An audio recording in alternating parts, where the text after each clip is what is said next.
suppress nila. It could be Duterte. Malaki yung kay Duterte. Si Digong. Pagka yan ginalaw si Digong, good luck administration. Pagka si Sara ginalaw, good luck administration. I'm serious about it. It's a warning. A very, very stern warning sa government. Pagka ginalaw yung SMNI, good luck kayo lahat. Because mafo-force ang tao na kumilos. And that is a warning para kayo isave niyo sarili ninyo. Pirma ako. Nabasa ko na yung pirma ako. Then, pinasa niya sa akin and then nag-sign ako. Binilang ko, number 27 ako supposed to be. Pero, nung nagkaroon na ng master list, wala na yung pangalan. Kaya marami nagko-complain, hindi na kasama eh. Okay lang, the thought is there, no? Okay lang. Hindi dapat i-set aside lang yon. Hindi, serious yun. When a group of PA mayors, and in fact, kahit sino nga affix their signature over something, ang training namin kasi, pagka pinirma yung pangalan mo, hindi pwedeng basta-basta lang yun. Joke-joke, no? Serious yun.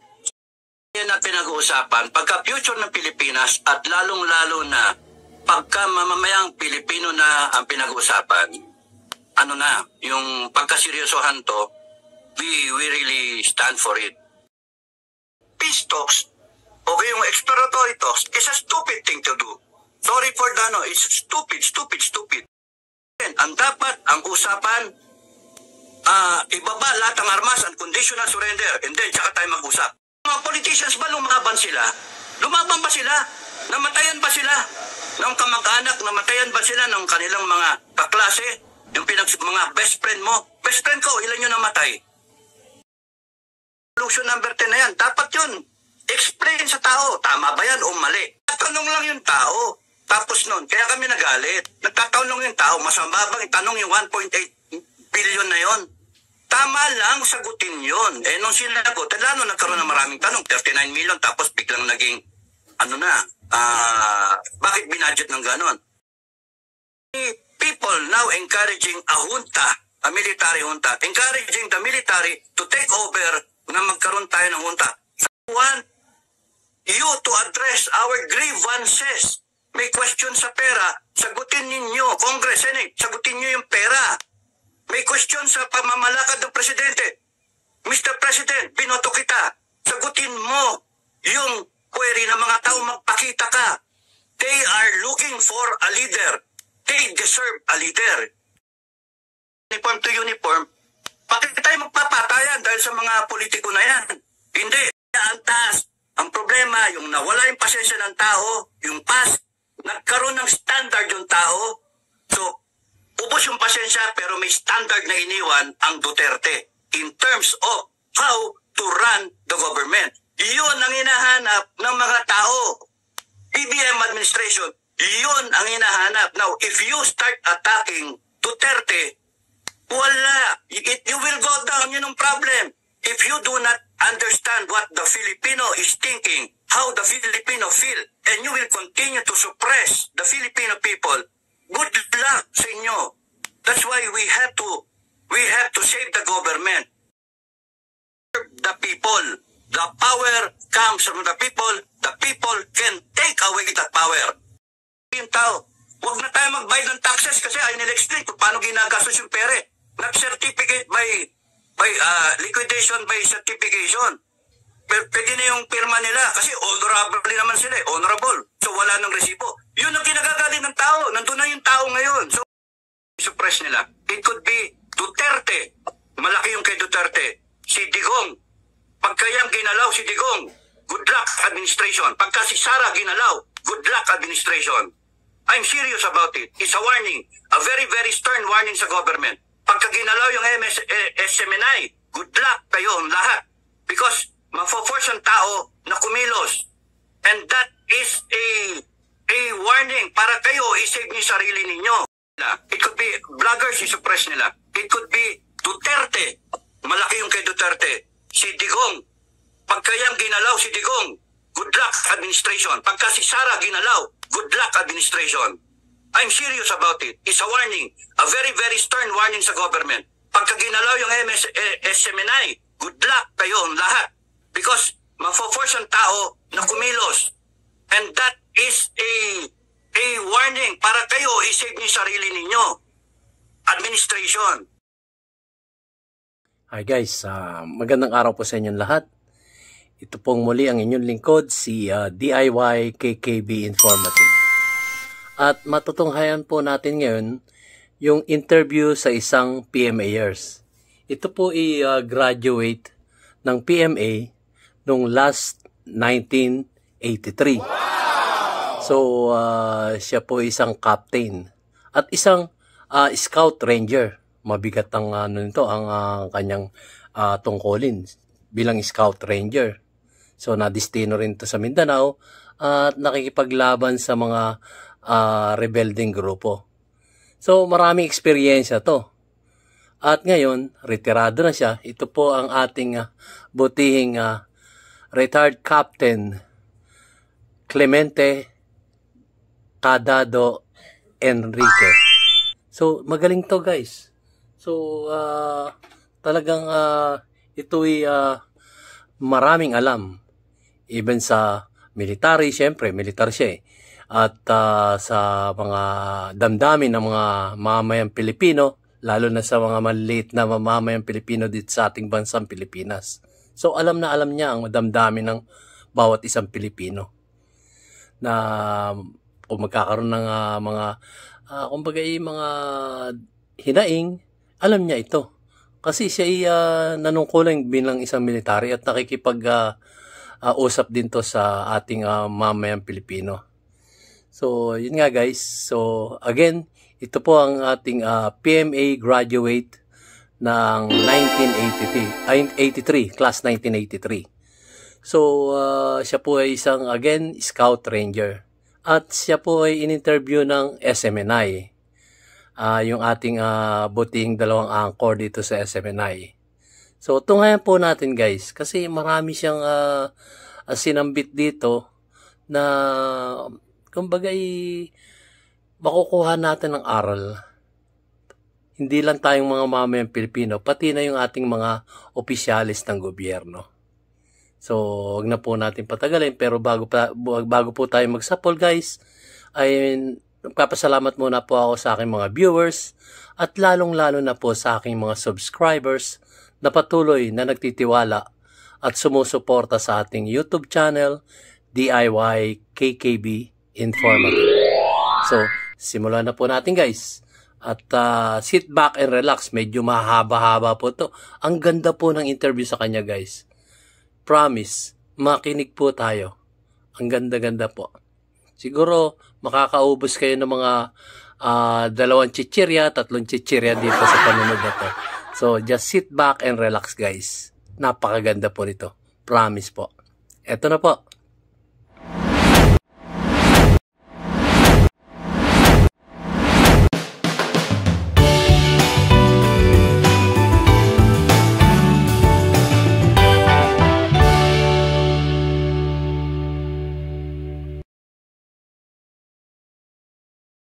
Malaman ang wisdom ng isang baron ng PMA class at class 83 po ito ng Philippine Military Academy. Marami po itong karanasan sa pakikidigma at isa rin pong stakeholder ng ating bansa. Ating tinutukoy po ay si retired Captain Clemente Cadado Enrique, ang baron po ng PMA class of 83.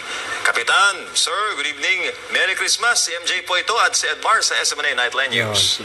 MJ at si Sir Edmar. Happy holidays. Merry Christmas sa lahat at sa buong mamamayang Pilipino. Snappy salute, former Scout Ranger at maraming pinagdaanan sa buhay ito. Sir, bago po ang lahat, kamusta po ang buhay after po sa serbisyo? At balita ko po, marami kayong subscriber sa YouTube. Vlogger pala to. Pa lang, konti lang. Vlogger. Nung nagsimula lang ako, last year na ako nagsimula ng vlogging eh. Pero nag-pick up ngayon dahil sa mga comment nga sa alamin natin na YouTube channel nito. Paano po ba kayo sir napunta sa vlogging? Mukhang marami kayong bakanteng panahon. Hindi kasi siyempre there comes a time sa buhay ng isang tao na gusto mong isulat sa isang libro. Kaso pag i-libro mo naman konti yung access ng tao. So why not vlogging na lang?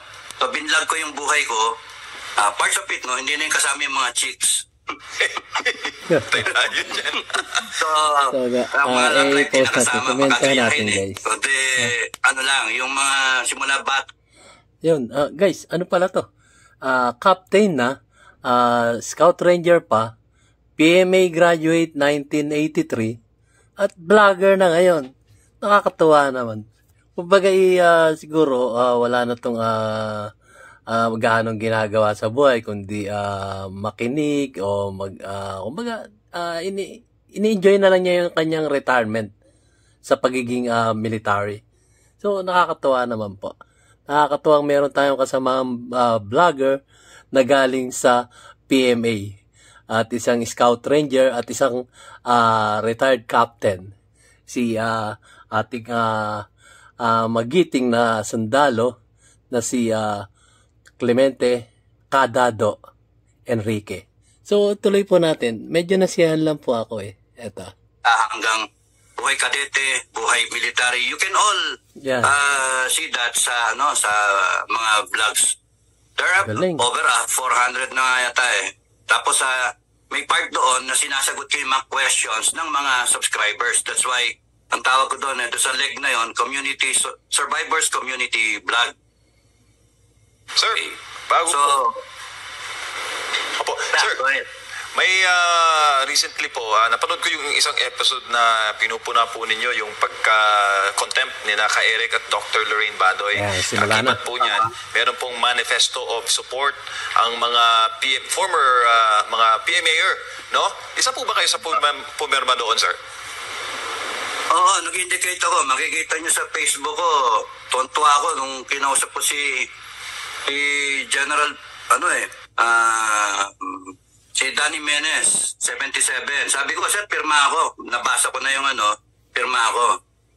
Then, pinasa niya sa akin and then nag-sign ako. Binilang ko, number 27 ako supposed to be. Pero, nung nagkaroon na ng master list, wala na yung pangalan. Kaya marami nagko-complain, hindi nakasama eh. Yun lang. Okay lang, the thought is there, no? Oo. Okay lang. Sir, strongly worded po yung manifesto of support. Gaano po kabigat po yan, sir, lalo po sa inyo ng mga PMAer, na itaya po ang inyong pangalan sa isang manifesto, paghahayag lang naman yun ng support, para po sa mga prinsipyo na inyong pinaglalaban na nakuha rin po ninyo ang katuruan sa PMA. Serious yun. Hindi biro-biro yun. Pagka yung para sa mga kinakaukulan, hindi dapat i-set aside lang yon. Hindi, serious yun. When a group of PMAers, and in fact, kahit sino nga affix their signature over something, ang training namin kasi, pagka pinirma yung pangalan mo, hindi pwedeng basta-basta lang yun. Joke-joke, no? Word Serious of honor. yun. Kaya stress na pakawalan sila Doc Badoy tsaka si Caselis. Okay. Or else, kung ganun ba, hindi na nanakot eh. Sinasabi lang na, teka muna, mali ang ginagawa ninyo. Baka na wiwintang kayo sa landas ninyo, pinapalalahanan namin kayo. Yun. Na kahit mga retirado na to, mga air na to, may asim pa rin. Hindi basta-basta na They are just concerned for the country. In general terms. Mga general Galing. Bago yan general terms. Tsaka sir, di ba sa usaping politika Joker diverse din ang pala to. PMAer. PMAer tayong lahat mga Pilipino. Pero pag napitik yung prinsipyo, nagkakaisa ang mga PMAer, sir? Yeah. Meron ding, hindi rin meron ding nagkakanya-kanya, may iba-ibang views, Merong iba-iba rin na views. Pero, pagka-prinsipyo na pinag-usapan, as a general rule, or as a general custom o tradition sa amin, among PMAers, pagka-bayan na pinag-uusapan, pagka-future ng Pilipinas, at lalong-lalo na, pagka-mamamayang Pilipino na ang pinag-uusapan, yung pagka-seryosohan to, we really stand for it. Sir, bago ko po ipasa ang bola sa aking partner sa public service dito, gaano po kahalaga yung salitang integrity para po sa mga produkto ng Philippine Military Academy? Yun. Ganda to. Yun yung nasa gitna ng namin, ng singsing namin. courage, integrity, and loyalty. Kaya may honor system. We do not lie, cheat, steal. Tapos noon, when we are faced with a dilemma whether to do an honorable thing or not, paano namin madidiscern? We just ask the two basic questions. Did I intend to deceive? Did I intend to take undue advantage? That's why sa lahat ng buhay ng isang PMayor at kahit wala na sa serbisyo, the questions still apply. Pagka, did I intend to deceive? Did I intend to take undue advantage? So, lahat ng nakikita namin sa ating bansa, we apply the two basic questions. And if we are able to answer no, then you are doing the honorable thing. That person, whoever that is, or whatever institution, it's doing the honorable thing. But if you answer with yes, did I intend to deceive? Yes. Did I nagkakaroon tayo ng intend to take undue advantage of my position? You are dishonorable. You're not worthy of being called an honorable person. Okay. Sir, magandang gabi, si Admar po ito.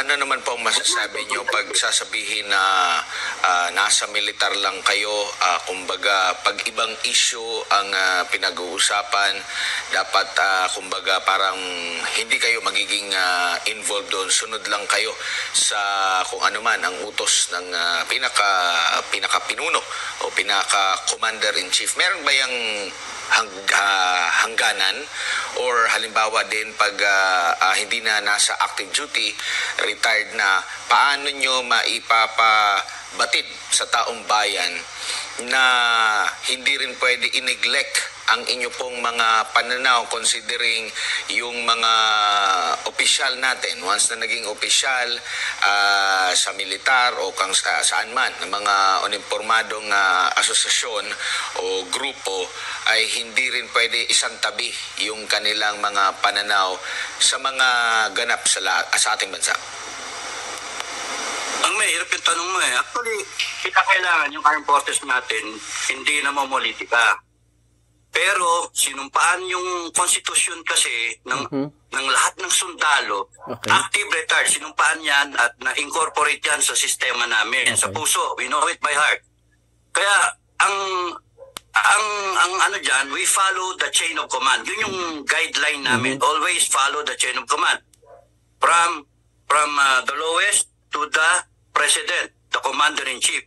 Pero para malinaw, there's someone higher than the president, the commander-in-chief. Okay. That's the Filipino people. Wow.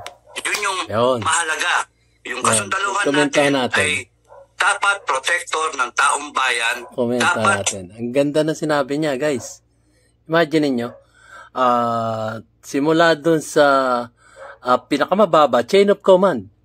Sabihin na natin sa military, hanggang private yan, tapos naging kapitan or naging sarhento, hanggang sa lahat ng hanggang sa maging general.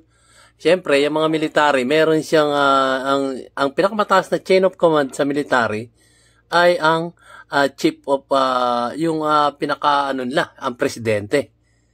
So, presidente ang kanilang sinusunod, pero may mas mataas pa sa presidente. Sino 'yon? Ang binabanggit niya. Ang pinakamagandang posisyon ang taong bayan. Yun. Tayo ang pinakamatasang posisyon sa lahat. Tayong lahat na mamamayang Pilipino dito sa Pilipinas ay under natin ang presidente. No matter what happen, tayo pa rin yung pinakamatasang posisyon, guys. So, nakakagalak pong mapakinggan yung bagay na yun. Na alam nating tayo yung pinakamataas na posisyon sa ating lipunan. So, ituloy po natin. Nakakagaling pong mag-explain itong si Captain Clemente Enrique. Ang kanya pong katawagan, aka Dado. Okay, sige. Tuloy po natin. Masaya to. Masaya at makapag-aral tayo dito. Ginagabayan. Pagka it just so happens na yung presidente at lahat ng mga politiko binoto ng taong bayan. Willing yung taong bayan na ibigay yung power na yon, yung authority na yon para i-manage yung bansa natin. Pero the people can always take it back sa proseso, meron tayong tinatawag na eleksyon. So, pagka every 3 years, may eleksyon tayo, LGU, mga ganyan, senator, congressman. Every 6 years, presidente. So, when the people find out na, teka muna, mali itong ginagawa nito, then balik tayo sa eleksyon, sa botohan. Wag na wag dapat na dumating tayo dun sa kino-question yung buong sistema, pati yung konstitusyon natin, kasi sobrang abuso ang ginawa. Pagka dumating tayo sa ganon, nakakatakot yon kasi yung taong bayan ang mag-aalsa. At malalagay yung Armed Forces of the Philippines natin sa isang dilema. Sa isang dilema. Kaya doon i-apply ng Armed Forces, yung mga PMER, no? Lahat sa Armed Forces natin, doon i-apply yung did I intend to deceive? Am I taking advantage of my position? Meron akong baril, baka kinalonaso. Baka merong hindi maganda akong gawin. That's why, ang pinaka-guideline namin, dapat buo ang Armed Forces. Pagka nagkaroon ng problema, we cross the bridge when we're there. Okay. Komento tayo ng konti, guys. Yung nga sinasabi niya tungkol sa pagka tinanggal natin, meron tayong karapatang mamili uli ng ating mga nanunungkulan o opisyalis ng gobyerno. Ang medyo problema natin ngayon, yung election system natin. Di ba, nagkakaroon ng problema sa Smartmatic at di umano nagkakaroon ng dayaan. Kaya, yun ang dilema naman namin mga mamayang Pilipino. Sa military, iba yung dilema nila. Tayo naman, ang dilema natin, yung patungkol na sa sistema ng eleksyon. So, tingnan natin, baka mayroong mga resolution sa dito na masasabi. Eto, tuloy po natin. Sa inyo, bakit kayo dapat na pakinggan din ng taong bayan sa panahon ngayon na halimbawa sasabihin nila, iba yung panahon ninyo sa kasalukuyang panahon. Kumbaga mga ganyan na mga paano natin maipapamulat lalo na sa mga bagong henerasyon na mas maintindihan nila ng lubos kung ano yung naituturo sa inyo sa mga experiences po, sir? Actually there's nothing to teach. Seriously, there's nothing to teach. It all should come from a person's heart. Basta yung tao, kahit sino man tayo, kahit sino, basta Pilipino, yung puso mo para sa Pilipinas, hindi ka mawawala ng landas. Kaya ikaw, binoto ka, politiko ka, ang puso mo para sa Pilipinas, hindi magrereklamo yung tao sa'yo. Pagka ikaw, meron kang trabaho, corporate ka, o kahit ikaw, government employee, ikaw, nasa BIR ka, sa customs ka, supposed to be, meron kang ginagampanan na trabaho sa koleksyon, di ba? Sa PNP ka, supposed to be, hindi ka may involved sa droga. Kasi yung puso nyo, nasa para sa taong bayan, para sa Pilipinas. Hindi ka maano sa landas. Kaya whatever the generations, yung 19 1960s, 50s, 60s, 70s, 80s nung kami. And then ngayon, papunta tayo ng 90s. Yung ganun pa rin. Basta ang service para sa taong bayan. Yun yung mahalaga. Opo.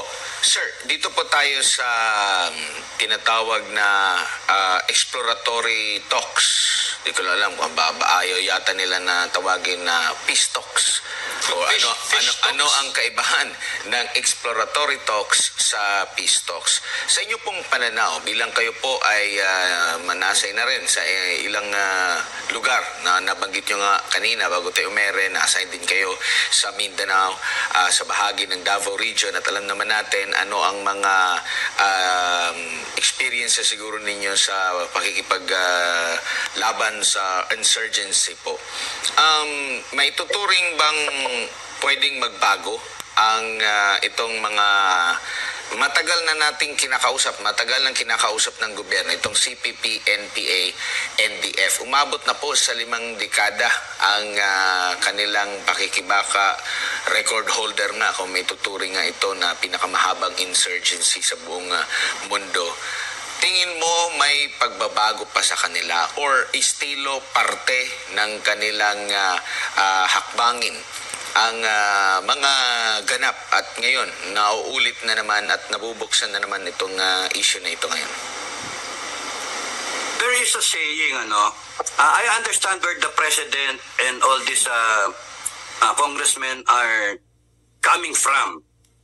Let's give peace a chance. Laging ganon, no?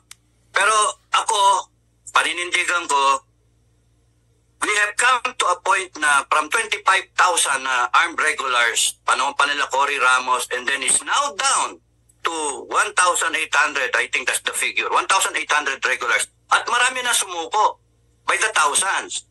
So, peace talks, okay, yung exploratory talks, is a stupid thing to do. Sorry for the it's stupid. Because, bakit ka in a position of strength, bababaan mo yung position of weakness, sumusurrender na yung mga kasama, wala nang reason para makipagdigma kasi ayan na yung mga government services. Nandyan na yung government development. Nandiyan yung NTFL ka. Tapos nun, bibigyan mo na naman sila ng bubuhayin. Magkakaroon ng recruitment, etc. And then palalakasin na naman. Ganun na mangyayari dyan. Kaya, from the point of view of a military man, probably it should also be the point of view of a politician. Teka muna, dami nang namatay dyan. Ang daming nasayang na buhay dyan. Yung iba namin mga kasamaan, patay. Hindi nakatikim ng pagtanda, 22 anyos, patay. Yung mga bata na naging biktima niyan, patay. Ano gusto pa ba natin dagdagan? Tapusin na natin. Ang dapat, ang usapan, ibaba lahat ng armas, unconditional surrender, and then tsaka tayo mag-usap. Ganon. Tigil. Kung sino man ang mga involved dyan sa grupo nila, pagsabihan na natin, ay tigil kayo. Kasi tapos na to. Umabante ng Pilipinas. Kung ayaw, o sige, you fight for your cause and then die for whatever your cause is. Okay. Opo, dahil alam naman natin muling naunsyami ang usaping pangkapayapaan sa panahon ng Duterte administration at isa sa tumatak talaga marahil ni PRRD, bakit sabi na niya na ihinto na natin ito dahil doon sa power sharing. Dahil sa ilalim din ng ating konstitusyon, isa lang talaga dapat yung kikilalanin na batas natin, isa lang yung militar natin, kumbaga isa lang yung ating gobyerno. At sa nakikita nyo po, yung pagbibigay ng chance ng kapayapaan, applicable lang po ba yan sa talagang tapat doon sa adhikain na makamit yung kapayapaan at hindi tayo dapat makipag-deal doon sa mga nagbabalat kayo lamang na gusto talaga ang kapayapaan? Tama yun, balat kayo yan, balat kayo. They're just, tignan nyo yung ganun din sa Hamas-Israel war. Ceasefire, peace talk. Tapos nun, nung pagkatapos ng ceasefire, binanatan sila, may namatay ng mga sundalo. How will you be able to answer the families? Paano mo sasabihin sa mga pamilya na namatay ng mga sundalo? Hindi, ano lang yan, charge to experience. Hindi. Nandun na tayo sa ilang fronts na nagsara. Ilan na yung, ang laki ng naging victory ng armed forces dahil dyan sa NTFL-CA. At kung yung brand ni Digong Duterte, yung brand niya ng peace talks, that's genuine. Hindi kagaya ng mga brandong iba, that's the peace talk na hindi alam yung ginagawa. Pero itong si ex-President Duterte, nag-offer yan, genuine yung peace talks na yon because he has been with the rebels. Kinakausap niya mga yan. He understands them. Kaya yung offer niya na a hand of peace, tama na, umabanti na tayo. Wala talaga, kaya ayaw talaga nila. Tapos ngayon magpipeace talk, susubukan tong ating administration ni BBM. Ang sa akin, may advice to the President, huwag na kayong makinig. Huwag nyo nang bigyan na importansya mga yan. Tapos na yan. Let's move on and then let's look at the greater challenge which is our defense ng ating territory. Ang laki ng ating problema sa ating territorial defense. So doon na tayo. Huwag na nating balikan yung CPP, NPA, NDF. They're done. Tapos na. Wag nang peace talks. Opo. Galit ang armed forces yan. And lahat ng retired, galit dyan. Pagka ipinush yan. Why? Why are itong mga politicians ba lumaban sila? Lumaban pa sila? Namatayan ba sila? Yun. Ng kamag-anak, namatayan ba sila ng kanilang mga kaklase? Yung mga best friend mo? Best friend ko, ilan yung namatay? Tapos ganyan. Tapos na. Nagkaroon tayong opportunity na umusad tayo, umabante tayo. Tama na yan. Ilan na lang yan eh. Kung ayaw sumurrender, then tapusin sila. Bigyan sila ang usapan dapat ano na lang. You lay down your firearms, surrender, you go back to the fold of the law, and then have your new life. Yun yung NTFL ka eh. Pero kung ayaw at gustong paramihin pa, eh last ditch effort yan ng ano nila, ng Communist Party. Okay. Yung ating Eksperyensyado talaga. pamahalaan, ang ating militar ay laging ipinagmamalaki na nakukuha na natin yung momentum na tayo ay nananalo kontra nga dito sa makakaliwang grupo to the point na hingalong-hingalo na yung kanilang mga armed group no na NPA na ilang lugar na lang talaga kayo po nakipaglaban kayo siguro din sa kanila dyan sa Mindanao sa Davao region area infested yan. Oo. At ngayon ay idineklara ng insurgency free kabilang ang Davao region, ang Davao City na led by dati si ngayon pangalawang pangulo, dating Mayor Inday Sara Duterte talaga, siya yung isa sa mga nag-champion talaga dyan at insurgency free na. Halos lahat, hindi lang halos, lahat na siguro ng mga lugar dito. Ilan na lang talaga. Kung yun po ay naging epektibo, ika nga sa kasabihan, kung hindi sira, bakit pa aayusin?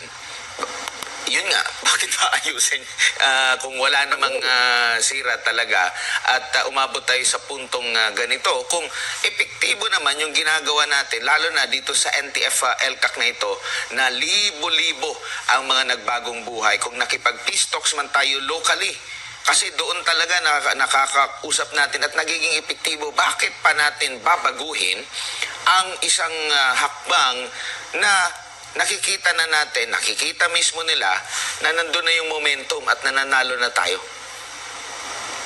Ewan ko nga ba eh, kalukuhan yung ginagawa na yan eh. Ang dami-dami pwedeng gawin ng gobyerno na bakit yan papagaksayan ng panahon? Bakit yan? Eh ang daming pwedeng ayusin. Yung ROTC bill na yan eh, dapat ipasa nila yung death penalty, dapat ayusin nila, pasa nila. Ang daming bill na nakabinbin, anti-dynasty. Ang dami nakabinbin talaga na dapat ayusin instead na yan ang pinag-uusapan. Yung yung resolution number 10 na yan, dapat yun explain sa tao, tama ba yan o mali? Yun. Yung nangyari kala Celis Takabado yan, no? Pangit eh.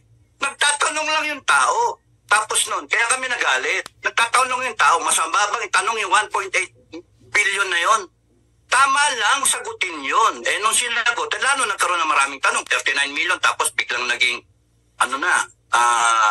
bakit binudget ng ganon? So you see, the people, yung query ng mga tao, yung questions ng mga tao, hindi na tutugunan. And that is dangerous. Because ang tao, nauubos din ang pasensya. Okay? Nauubos yung pasensya. Sana nga, ang panalangin namin ng mga retirado, huwag sanang humantong to sa hindi maganda na sitwasyon ng kapwa Pilipino sa kapwa Pilipino. Ayaw namin ng ganon. Nung 86 revolution, ayaw ng mga senior namin na magkaroon ng junta. No? Delikado yun. There are many people now encouraging a junta, a military junta, encouraging the military to take over na magkaroon tayo ng junta. Sawang-sawa na. Yun ang punto ron. Hindi yung isusuppress mo yung tao. Gusto nyo ng junta, paano kayo destabilizer? Mali yun. You have to understand where the people are coming from. Simple lang. We want you to address our grievances. May question sa pera, sagutin ninyo. Congress, Senate, sagutin nyo yung pera. Tama. May question sa pamamalakad ng presidente. Mr. President, binoto kita. Sagutin mo yung query ng mga tao, magpakita ka.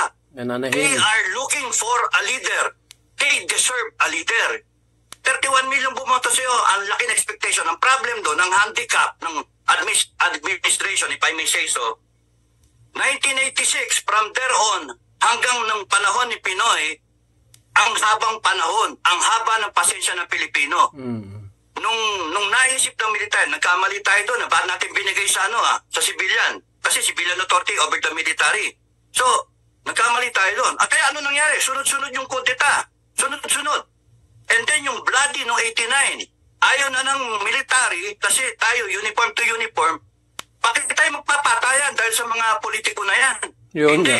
Kaya yung nangyari yung KERA, withdrawal of support ang nangyari. The armed forces is witness to that. Nung nangyari yan, yung mga nakaupo ngayon, paano yung mga high school pa lang sila? Nanonood sila. At yung mga bata, tinatanong, bakit nagbabaril? Bakit binobomba yung Makati? Bakit binobomba yung ganito, yung Aguinaldo? Kaya nga lahat yan, we are all part of our own history. So hindi pwedeng pabayaan lang natin yan. Ngayon, umikli yung pasensya ng tao, tama-tama dumating ang Duterte. Yung 6 na taon ni Duterte, may mga lapses kuno, merong mga maling ginawa. Fine. But you give him the credit. 6 na taon siya, na pinakamagandang ginawa sa Pilipinas. So, credible siya sa tao. Kaya ang taas, ang problema, yung nawala yung pasensya ng tao, yung past, nagkaroon ng standard yung tao. So, ubos yung pasensya pero may standard na iniwan ang Duterte in terms of how to run the government. Iyon ang hinahanap ng mga tao. BBM administration, iyon ang hinahanap. Now, if you start attacking Duterte, wala. You will go down. Yun ang problem. If you do not understand what the Filipino is thinking, how the Filipino feel, and you will continue to suppress the Filipino people, good luck sa inyo. That's why we have to save the government. Because it's unit team. Yun yung pinaniwalaan ng tao. Unit team. Komenta Marcos, natin ang konti. Pipi Sara. Yung sinasabi niyang yung mga kodi-kodita na yun. Siguro matanda lang to ng konti sa akin. Kasi graduate siya ng batch 1983. Graduate din ako noon. Ibang kurso nga lang. So yun, sinasabi niya mga kodi-kodita. Dinanas namin yan guys. Lalo na yung kodita dito sa Makati. Pakagulo. Natrap po kami doon. Nagtatrabaho kami doon sa Makati. Trap po kami doon. Talagang may nagbabarilan dito, barilan doon. Ano gagawin namin? So, kailangan namin magtago. At dumating yung time na pinalabas na kami sa building at pinalayo na sa ganong sitwasyon. Kasi Central Business District yun eh. Yung Makati, nung araw, sa Ayala, sa Paseo de Rojas, sa Buendia na ngayon, Senator Hill Puyat na yata ngayon. So, napakagulo po nun sa Makati kasi may kudita nga. At tapos sinundan pa ng awkward mutiny nun, nina Trillanes. So, ang gulo po. Yung 1986 naman na inabot din po namin yan, yung people power dyan sa EDSA. Ang haba ng, ang daming, parang, sabi mo, talagang parang langgam na nagkukumpul-kumpul sa isang lugar. Yung kahabaan ng EDSA na yan, punong-puno po ng tao yan. At na naging stage namin nun, doon sa may, meron ngayong, doon sa may galeria. Doon po ang naging stage nun. At marami rin na military at marami ding mga politician ang bumaligtad. Kaya nga po napatalsik din yung itong ating dating Pangulong Ferdinand Ederlin Marcos Sr. At itong si dating presidente Joseph Estrada. So magulo po, napakahirap po nung ganun. Kaya nga panawagan itong ating captain na PMAer, pag may tinanong, sagutin nyo na lang kasi karapatan po namin magtanong. So, pinalalala ngayon ng sitwasyon, naramdaman ngayon itong mga military. hindi naman papayag ang mga military, ex-military man yan, retired man yan, o nasa serbisyo pa, hindi mga papayag yung mga yan. So, parang pinitik sila, oy, huwag niyong gagawin yan. Nagtatanong nga lang tapos ayaw niyo sagutin. Karapatan ng taong bayan ang magtanong dahil pera ng taong bayan yan. Yan nga yung sinasabi niya dito at pinapaliwanag. So, nakakalungkot po. Nakakalungkot po ang nangyayari sa ating lipunan ngayon. So, hopefully, matauhan na sila. At sagutin nila kung may mga katanungan. Tapos yung resolution number 10 sinasabi niya, yung, kumbaga, audit with certification, parang ganun sinasabi niya Yung kailangan na, kumbaga, honorary sila honorable sila So, kumbaga, pwede na sa kanila yung audit by certification. Parang ganun sinasabi niya. So, ituloy po natin. At maganda-ganda pong talakayan to ng ating SMNI anchor na si Sir Admar at si Sir MJ ng SMNI. So, ituloy po natin.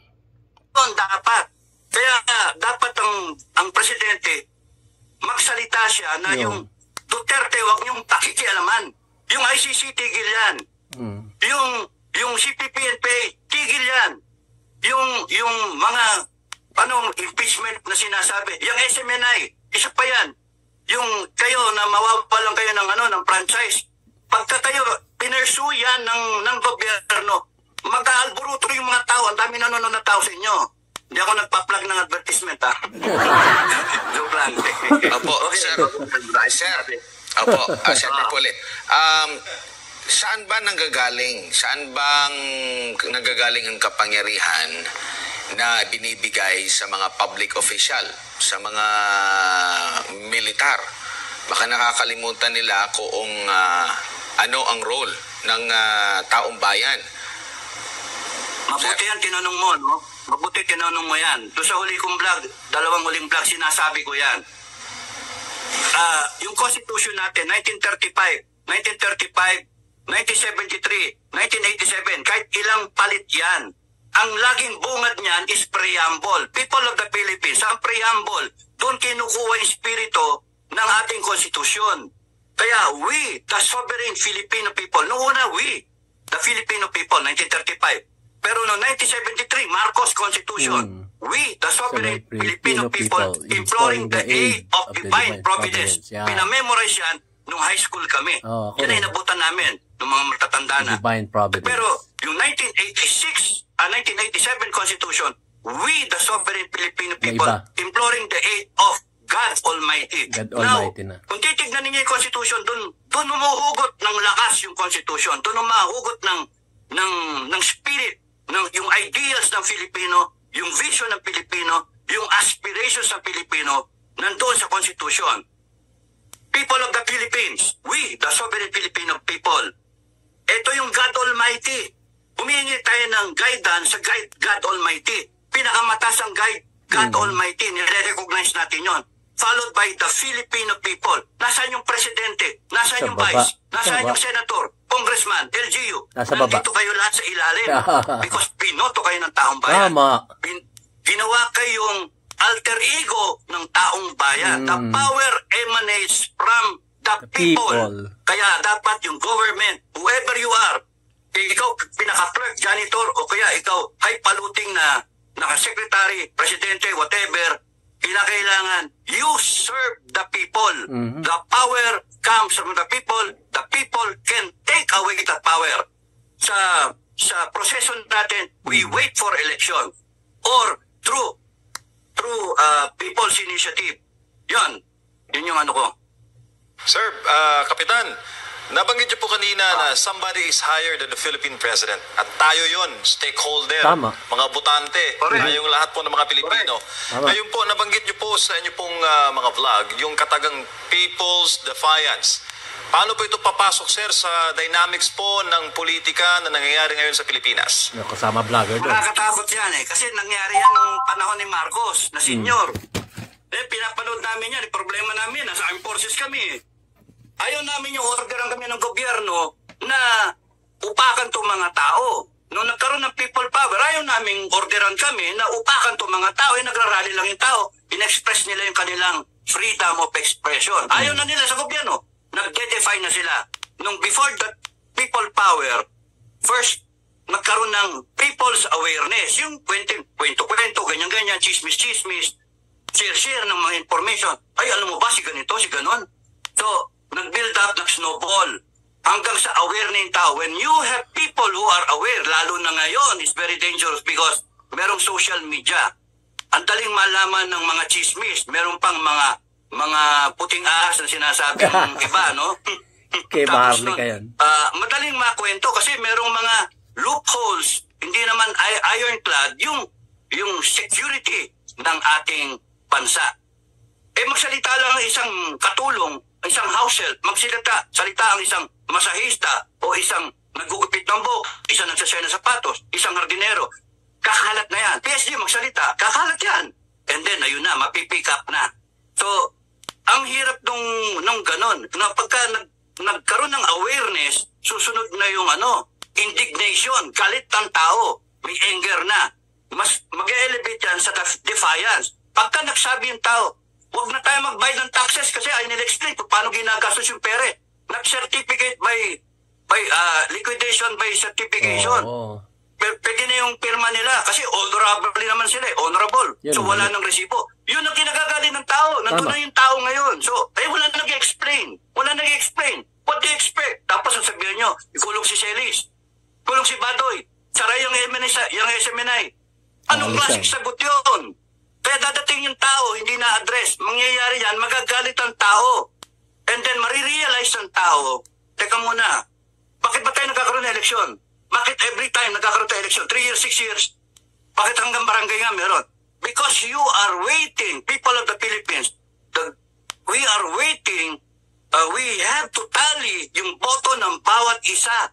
Because that is the power of the people. Yung boto ng bawat isa nyo, pinagsama, then you come up with 31.6 million presidential winner. Then you have Asara winner, 32.2 million. Ba't kinakailangan ng ganun? Kung hindi na. Because yung tao, kailangan sila yung nagbibigay ng power sa mga posisyon natin. Pagka ayaw na ng tao, ay ibang kwento yun. That's why anyone running for public office should realize na nung tumatakbo ka, ligaw-ligawan mo yung tao, tapos nung nanalo ka, ang yabang mo. Hindi pwede yun. Hindi pwede yun. Tapos na yung ganong klaseng politics. People have leveled up. Sa tingin ko, the people have leveled up and we have come to a point in time wherein the people are just ready, rearing, gusto na. Ito yung sinasabi ko sa vlog ko yung ganyan na pressure plate, yung tectonic plate. Ito yung administration, gumaganyan sila, napipiga, mga tao, hindi, nakikita ng tao yung suppression, yung oppression. Pipitik yan, pagka pumitik yan, ay kawawa, sakit ng ulo ng administration. And then, you will put the armed forces in a quandary. Ano ang ina-dilemma? Kung papasok yung did I intend to deceive? Did I intend to take undue advantage? If you're not taking advantage of your position and you are supporting the Filipino people, wala. Doon sila. And meron na tayong history. Tierra. Nag-withdraw. Kahit hawak nila yung Chief of Staff tsaka yung PNP, si Lacson, nag-withdraw sila. Bakit? 4-star kayo, mawawalan kayo ng command. Kasi yung 3-star pababa, hindi susunod sa inyo. Kaya, para walang intact na lang. Nag-withdrawal of support. And that can happen to the President of the Philippines now. Sir? Kaya nga, Ricardo. Opo, sir, paputol ko lang po. Pero kaugnay pa rin po sa thought ninyo. Linawin lang natin, sir. Ito yung analysis, dala prediction, dala payo sa pamahalaan. Ano kaya ang tipping point, sir, na inyong nakikita sa inyong pong analysis na mangyayari po ang People's Defiance?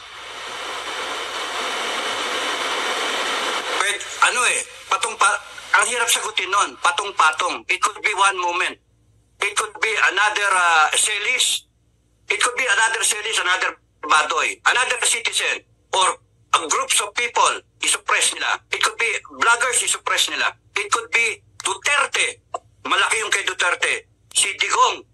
Pagka yan ginalaw si Digong, good luck administration. Yun. Pagka si Sara ginalaw, good luck administration. Yun. I'm serious about it. It's a warning. A very, very stern warning sa government. Pagka ginalaw yung SMNI, good luck kayo lahat. Because mafo-force ang tao na kumilos. And that is a warning para kayo isave niyo sarili ninyo. Yun. Administration. Bakit nyo, ako kukwestiyonin nyo, sasabihin, destabilizer, hindi ganun yung sagot. Dapat ang sagot, ano ang problema? Ano ang kasalanan namin? And then you communicate with the people. The people who voted you, the people who gave you the power, you start serving the people. Kung kinu-question ng tao, teka muna, bakit ganyan yung pera namin? Yung mga nagtatrabaho, yung mga nagdidildil ng asin eh. Tama. Iba, hindi maparal yung mga anak, hindi trying to make ends meet. Anong klase yan? Tapos nun, madidinig mo, may mga bonuses itong mga to, at tataas na sweldo. Mali yun. Kaya sagutin niyo yung tanong ng tao. Saan mapunta yung sobra? Sinoli nyo ba? O diniter ninyong savings? O kaya inallocate nyo sa kung whatever? Explain yung mga allocation na yan, yung mga budget na yan.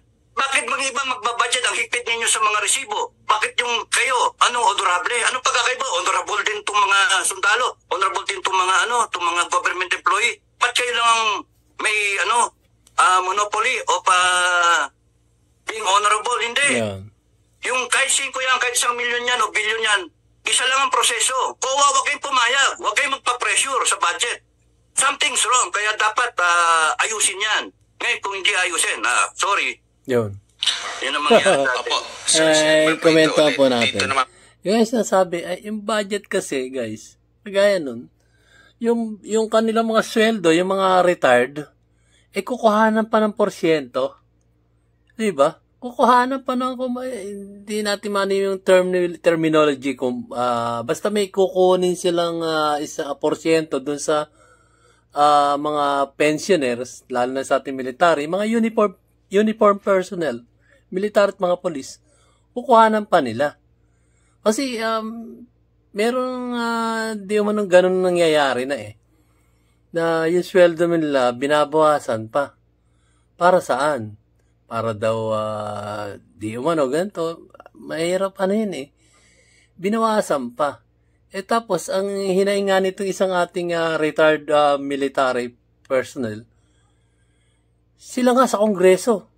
Wala na kailangan resibo, basta certification na lang na nagmumula sa kanilang pinuno doon sa Kongreso.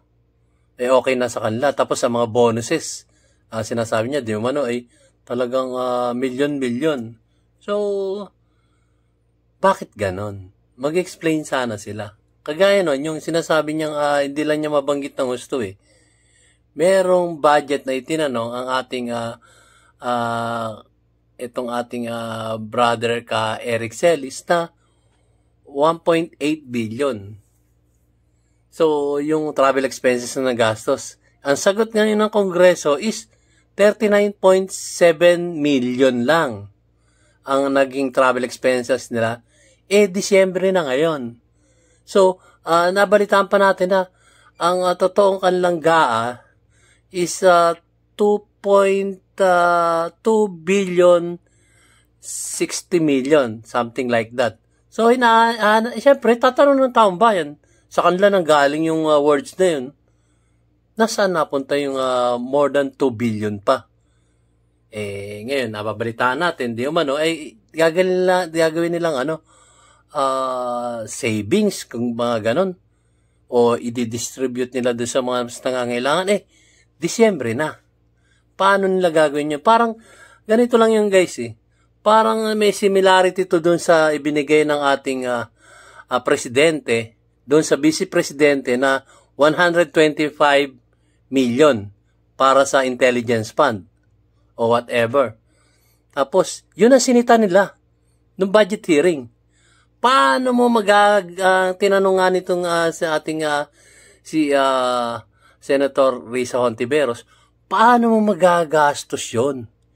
Yung 125 million na intelligence funds from the president going to the vice president, paano magagamit yun? Ano na? Somewhere in November, December din yun, yung pagkakatransfer na yun. If I'm not mistaken, guys. So, tinanong lang, 125 million lang yun. Compare mo dun sa 2 billion na travel expenses ng mga kongresista. Yun ang narinig natin sa mga bali-balita. At yun ang ipinagtapat ng Kongreso din nung inihearing ang SMNI. At yung dalawang news anchor na si Ka Eric Celis at itong si Miss Lorraine Badoy. So imagine guys, di ba? Medyo masakit sa ulo guys, di ba? Naglalabasan na yung totoo pero hindi mo sila po pwedeng questionin.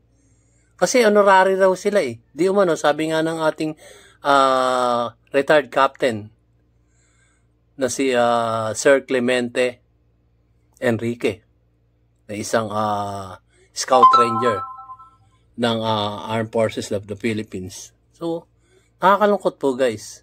So, nakikita na natin yung nangyayari ngayon sa ating lipunan. Kaya, eto, ang mga kasundaluhan na mga retirado at saka yung mga active member ay umaksyon.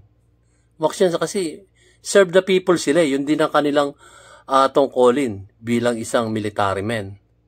So, ituloy po natin para lubos nating maunawaan.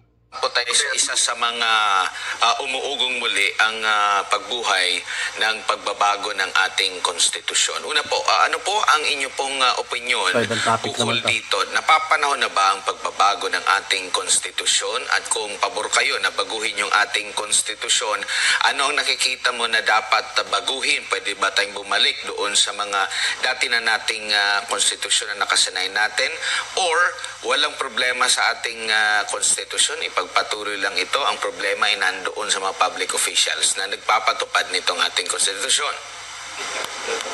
Maraming problema yung constitution natin because minadali yan eh. Pinalitan basta-basta yung 73 constitution sa galit nila kay Marcos Sr. They drafted better, a freedom constitution, yun ang tawag. But look, what's happening? The people are not free. Maraming question doon sa constitution na hindi in-address ngayon. Tama yung argument na it is time. In fact, yesteryears pa. Pero doon sa usapan ng pagpapalit o ng amendment ng Constitution, hindi ngayon. Lubayan nyo na yan, Congress at Senate. Huwag nyo pag-usapan yan. Hindi because ngayon. Wala kayong credibilidad. It Para is a gagawin. credibility Tama. issue. Kayo ba papayag kayo na palitan, i-amend yung Constitution when there is a question hanging na mga kawatan tong mga to? They have to address the problem. They have to answer the Filipino people. Tama. Ayusin mo na ninyo Resolution 10. Isa-isayin ninyo. Oh, tama ba yun, mali? Oh, yes or no? Yes or no? Gaya yung ginagawa nyo doon kila Badoy tsaka kay Ed Celis, kay Eric. Oh, yes or no lang, yes or no lang. Eh kung kayo ginanong kayo ng taong bayan, kung kayo kinontep ng taong bayan, ang yayabang ng dating, mali yun. You serve the people. Kaya nga, ayusin muna yung mga question ng taong bayan bago nyo galawin yung Constitution. Kasi kung pipilit ninyo yan, mismong taong bayan ang magbabago ng Constitution through a revolutionary government. Yun na. Ganun ang mangyayari. And I am trying to tell you guys in government, huwag naman ganun. Tama. Huwag niyong i-force yung mga tao, yung mga players. Nandyan yung mga Duterte, magpe-play out sila. Nandyan yung mga cleric, magpe-play out sila. Yung mga simpleng mga tao, magpe-play. They will go to the streets. Nandyan yung armed forces, both active and retired. You will force them to take a side. Yun ang problema. Ayaw natin dumating tayo dun sa nakikinabang iba dito sa armed forces, kung may ganon, at may nakikinabang yung mga nandito naman na iba, walang pakinabang, and then magkampi-kampitan, and then ipupunta natin yung Pilipinas sa civil war. Ayaw natin ng ganon. That's why one has to give the suppression na yun. Yung mas dapat makinig, yung kinakakulan. Kaya ako lagi sinasabi, ini-stress ko, the power comes from the Filipino people. We are sovereign. Kaya, you have to give. Kayong mga nasa mga nakapwesto. Yung pinangkakain ng pamilya nyo at yung sinusweldo sa inyo, galing sa taong bayan. Huwag na kayong mag-attempt na mangurakot kasi kino-question na nga yung sistema ninyo. Sagutin niyo yun. Sabihin niyo sa taong bayan, hindi ako nangangurakot. O ito yung clearance ko. Ito yung certificate ko. Ito yung mga resibo. Ito yung clap. Very good. Mr. Senator, very good. Mr. Congressman. Yung iba, ang dali-dali. Sabihin ko, bigyan niyo akong 2 milyon. Magkaroon ako ng empleyado. Kausapin ko kunyari mga kaibigan ko. Pare, pwede ka bang pumirma ko dito na bigyan kita 100,000. Kayo magkakaibigan O di yun. 10 na gano'n. 1 milyon. Easy. Pirma lang certificate Kaya nga, let COA do its job. Let's come out with a system na hindi nagsisircumvent dun sa gusto ng Constitution, which is the ideals na gusto ng tao. Huwag tayong kakalas doon, huwag tayong hihiwalay doon. Yung mga politiko natin, pilit na kumakalas doon at dinadownplay ang mga tao. And that's wrong. Okay. Opo. Sir, ito pong mga ganap natin ngayon, nakikita niyo po ba na ang tinutugunan ng ating pamahalaan ang pangunahing pangangailangan ng taong bayan o kanilang pangangailangan? Paligang bigla. Mukhang pangangailangan nila. Look, why would you talk about charter change? Di siyempre ang dumi ng isip ng tao. Gusto mag-presidente. Gusto mag-prime minister. Hindi mo matatalo si Sara. Masisisi nyo ba na gano'n na salita ng tao? Tapos tatakutin nyo yung tao, iko-contempt ninyo. Yeah. Mali.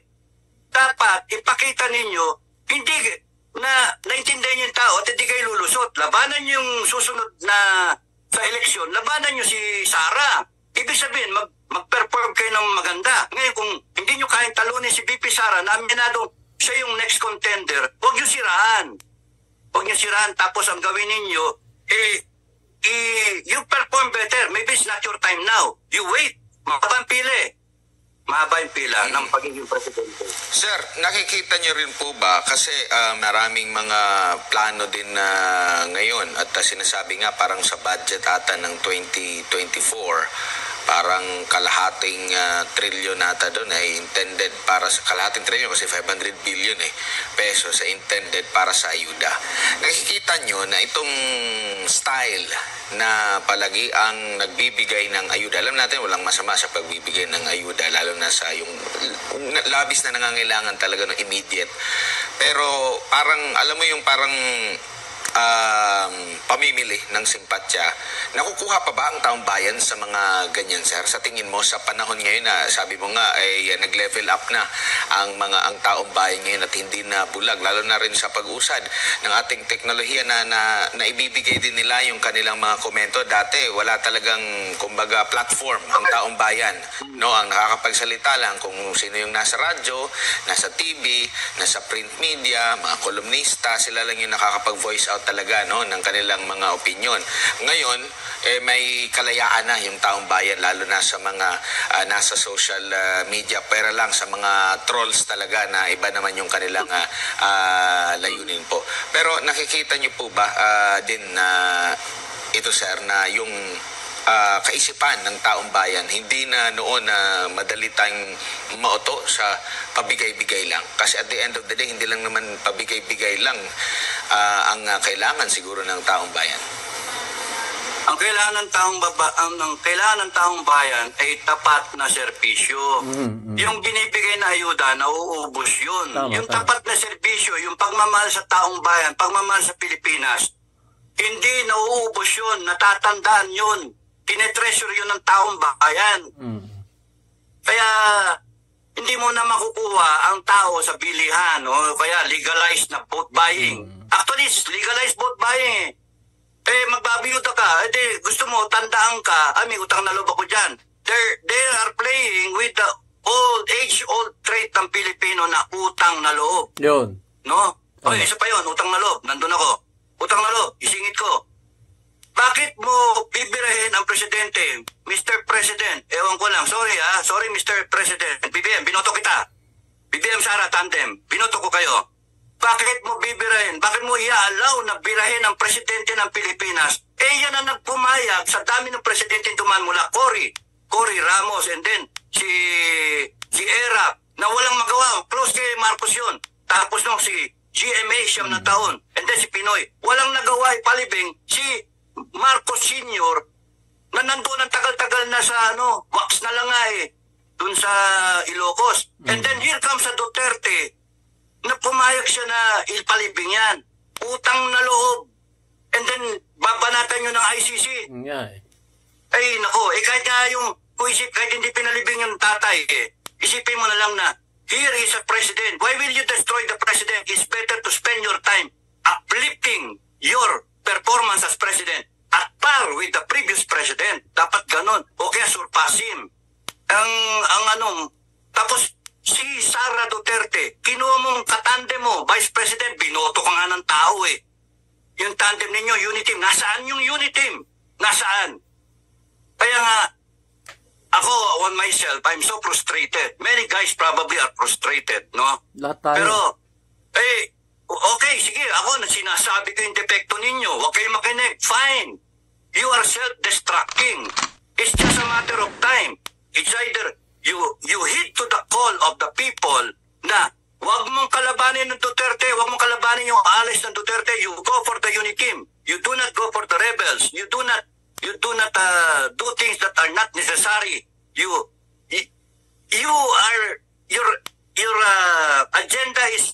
agenda is anti-corruption. O ayan, patunayan mo anti-corruption. Ano nangyayari sa Congress?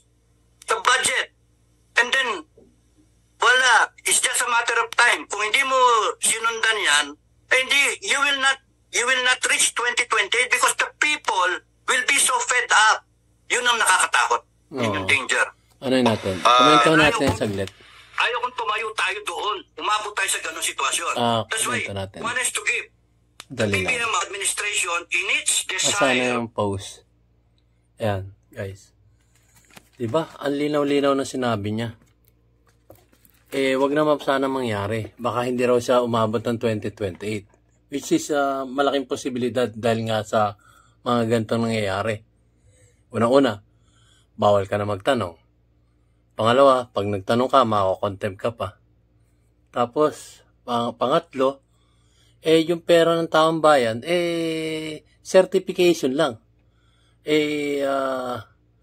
Okay na sa kanila. Hindi na natin malalaman kung saan nang gastos. Walang resibo.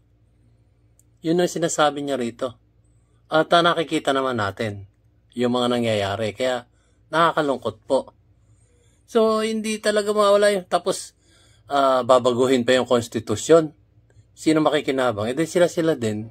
Kaya nga sinasabi niya rito, wala kayong credibility. Para, noon pa kasi yan hinihiling yung change ng constitution. Pero ngayon, hindi na po pwede kasi yung sinasabi niya nga dito, wala silang credibility para baguhin niyo yung constitution. Sa mga nangyayari ngayon, paano kayo paniniwalaan ng taong bayan? Yun sinasabi niya rito. Paano kayo paniniwalaan ng taong bayan? Magbabago kayo ng constitution. Tapos kayo yung namumuno ngayon. At tapos ang mga ginagawa niyo palso. Lalo na sa kapirahan. So, nakakalungkot po guys. Nakakalungkot talaga ang nangyayari sa ating kongreso ngayon. Kaya, ang hirap po. Kawawa po tayong mga mamayang Pilipino. Ang hindi lang kawawa dito, siguro, yung mga nakikinabang. Maraming nakikinabang. Pero tayong mas maraming nagsasakripisyo, doon po ang dilema ng ating bansang Pilipinas. So, ituloy po natin. Nakakalungkot lang po. Ito po, ituloy natin. If that is their desire, to live through the whole 6 years, 1.5 years na, konti na lang, then you better live up to the promises made. Yung ICC na yan, tourist lang yan. Ngayon, ano na? Yung bigas, 20 pesos yan, bababayan. Ano na ngayon? Yung droga, wala yan, lalabanan namin yan. Ano ngayon? Diba? Tapos si Sara na kakampi mo, kakalabanin nyo. Why? Because kung hindi ka mag-stand up, Mr. President, as a president na binoto ng taong bayan, Yeah. 31 million. And then, ang umiiral, yung mga 200,000 lang ang boto, 100,000 lang ang boto, kasi congressman Yun si Tamba. Ilan lang umiiral? Wala. Sayang yung boto ng tao sa'yo. Okay, yun lang. Sir, Merry Christmas pa rin tayo, ano? Ngayong panahon ng Pasko. Oo. Sir, last na tanong. Ano pong Pero- payo ninyo, sir, sa ating lahat na kapwa stakeholder Ay. ng Pambansang Republika ng Pilipinas? Ayan po. Institutions, lagi yung sinasabi ng boss ko institutions last longer than men. Our country will still be there even if we're long gone. The Filipino people will endure whatever trial that we will encounter or will face in now, in the near future, next year yon, or in the far future. We will endure because we are resilient. We are known to be to take all the punches and then fight back. But most importantly, because we are a peace-loving country and a God-loving nation. God will be there always to protect us. So, Filipino people, enjoy nyo lang yung Christmas. Tigil, ceasefire tayo. Ceasefire muna kayo. Enjoy yung Christmas, enjoy yung families. Galing Alamin nyo din, lang Titi. yung mga pangyayari and then magdasal kayo. Pagdasal nyo yung Congress, pagdasal nyo yung Presidente, pagdasal nyo yung mga Duterte, lahat. Pagdasal nyo yung sarili nyo. And then, isipin niyo na sana magkaroon tayo ng discernment lahat kung yung tama at mali. And then when we enter 2024, it would be a better year for the Filipino people. Yun. If not, then it would be our destiny and it will be God's guidance. The sovereign Filipino people imploring the aid of Of the God divine Almighty. Father. And God Almighty will always be on our side. Sir, Okay, Merry Christmas. Merry Merry Christmas. Christmas. At pagkila kayo mapapanood sa inyo pong mga vlog, marami nagtatanong, sir. Yan. Maraming. Sa Pinoy Survivor. Ayun, Pinoy Survivor pala. Hanapin natin yan. Alright. Maraming salamat. Maraming salamat sa inyo. Maraming salamat si Clemente Dado Enrique, baron po ng PMA Class of 1983. Yes. The people. The power comes from the people. The people can take away that power. Okay, so napakagandang talakayan po ang nangyari dito sa ating araw na ito. At itong si ating retired captain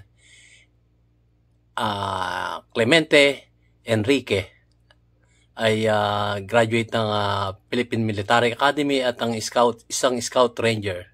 Kahit na siya retirado, mahal pa rin niya ang bayang Pilipinas sa ating mamayang Pilipino.